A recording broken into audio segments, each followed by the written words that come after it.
Hébreux 10, 36. Car vous avez besoin de la persévérance, afin qu'après avoir accompli la volonté de Dieu, vous obteniez ce qui vous est promis. Frères et sœurs, dans ce verset, nous avons 3 points, 3 étapes. Relisons. Car vous avez besoin de persévérance. La persévérance d'abord, c'est une étape pour recevoir de Dieu. Afin qu'après avoir accompli la volonté de Dieu, accomplir la volonté de Dieu, c'est une autre étape pour recevoir de Dieu. Et enfin, vous obteniez ce qui vous est promis. Enfin, obtenir de Dieu. Étudions un peu accomplir la volonté de Dieu. Frères et sœurs, dans accomplir la volonté de Dieu, 1 Timothée 2,4 nous dit « Car la volonté de Dieu est que tous les hommes soient sauvés et parviennent à la connaissance de la vérité. » Frères et sœurs, Jean 6,40 aussi nous dit « La volonté de mon Père » là c'est Jésus-Christ qui parle. « La volonté de mon Père, c'est que quiconque voit le Fils et croit en lui ait la vie éternelle et je le ressusciterai au dernier jour. » Frères et sœurs, là on a eu 2 volontés du Père. La première volonté, c'est que nous croyons en Jésus-Christ. La deuxième volonté est que tous les hommes soient sauvés et parviennent à la connaissance de la vérité. Donc la volonté de Dieu, c'est croire au Christ et faire les disciples, frères et sœurs. Or, Jésus-Christ nous dit dans Matthieu 28, 29, « Allez, faites de toutes les nations les disciples. » La mission de Jésus-Christ est claire. Voilà la volonté de Dieu. Ne peut faire la volonté du Père que celui qui va suivre ces 3 étapes-là, en l'occurrence 1, Josée 1:8 qui nous dit que ce livre de la loi ne s'éloigne point de ta bouche, médite le jour et nuit pour accomplir ce qui est écrit. C'est alors que tu auras du succès dans tes entreprises, c'est alors que tu réussiras. Donc, 1, c'est la méditation de la parole de Dieu. Sans la méditation de la parole de Dieu, on ne peut jamais accomplir la volonté de Dieu. Et en 2, la parole de Dieu nous dit priez sans cesse. 1 Thessaloniciens 5, 17. Priez sans cesse, donc la prière.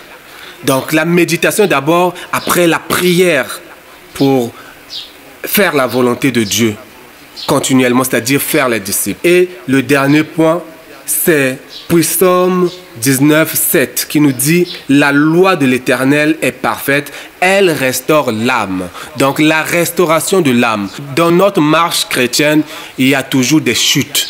Quand tu chutes, ça ne veut pas dire que tu appartiens au diable. Non, il faut restaurer l'âme pour revenir à Christ, frères et sœurs. Donc les 3 points que nous avons vus rapidement, c'est-à-dire la méditation, la prière et la restauration de l'âme, ce sont ces 3 points qui nous emmènent à obéir, à respecter, à faire les disciples, à faire la volonté de Dieu, frères et sœurs. Et enfin, quand on a fini avec le faire, la première étape, faire la volonté de Dieu, nous passons maintenant à la deuxième étape selon le verset qui est la persévérance. Car vous avez besoin de persévérance. Persévérer dans cela tous les mois, toutes les années jusqu'à ce que la 3e étape arrive. Recevoir de Dieu, frères et sœurs. Tant que tu n'as pas reçu de Dieu, tu ne peux pas arrêter de persévérer. Il faut toujours persévérer jusqu'à ce que Dieu réponde à ta prière. Dieu, frères et sœurs, n'est pas un homme. Il est fidèle à sa parole. Et il veille toujours sur sa parole pour l'exécuter. Maintenant, il peut s'avérer, frères et sœurs, que tu pratiques les 3 étapes, mais Dieu ne te donne pas. Pas qu'il ne te donne pas, mais ton temps n'est pas encore venu. Il veut encore que tu persévères. Parce que nos plans ne sont pas les plans de Dieu. Notre cœur n'est peut-être pas prêt à recevoir de Dieu. Nous ne sommes peut-être pas encore matures ou aptes de recevoir ce que Dieu va nous donner. Tu sais, il y a de ces bénédictions qui peuvent nous éloigner de Dieu, frères et sœurs. Dieu peut te bénir. Tu n'as jamais touché des millions, il te donne des millions. Tu vas plus méditer, tu te déroutes, ça devient une vie bizarre, les boîtes, tout ça là. Mais Dieu ne va pas le faire pour te perdre. Il ne va pas prendre le risque de te bénir pour te perdre et te voir en boîte, frères et sœurs. Voilà pourquoi il te donne un temps, la persévérance. Dans les fruits de l'esprit, c'est la patience. Le 4e fruit de l'esprit, la patience, frères et sœurs. Pourquoi? Parce qu'il ne veut pas te perdre. Pourquoi? Parce qu'il veut te grandir. Il veut que ton cœur soit apte, prêt à recevoir. Oui, frères et sœurs. Je bénis les hommes de Dieu qui ont été visités par Dieu, bénis par Dieu, en l'occurrence les apôtres, Yves et Ivan Castano. Ils ont été grandement bénis. Plus Dieu les bénit, plus ils font de plus en plus l'œuvre de Dieu. C'est parce que leur cœur a été préparé par Dieu. La persévérance.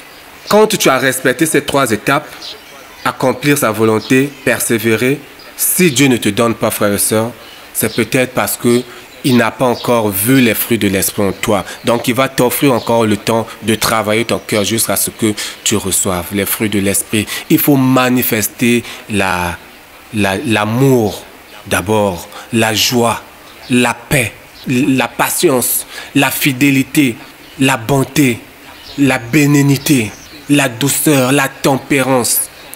Tu vois, tu es en problème, mais tu es en paix. On te persécute, mais tu es en paix, tu es en joie. Une fois, frères et sœurs, j'ai croisé la route du serviteur de Dieu, le pasteur Marc Sakala. La joie, il est toujours joyeux. C'est un monsieur, malgré les persécutions, il est toujours joyeux. Ben, je suis parti de là tout en étant marqué. Oui, la joie, c'est un fruit de l'esprit. Et ça s'acquiert par la persévérance, frères et sœurs. Amen.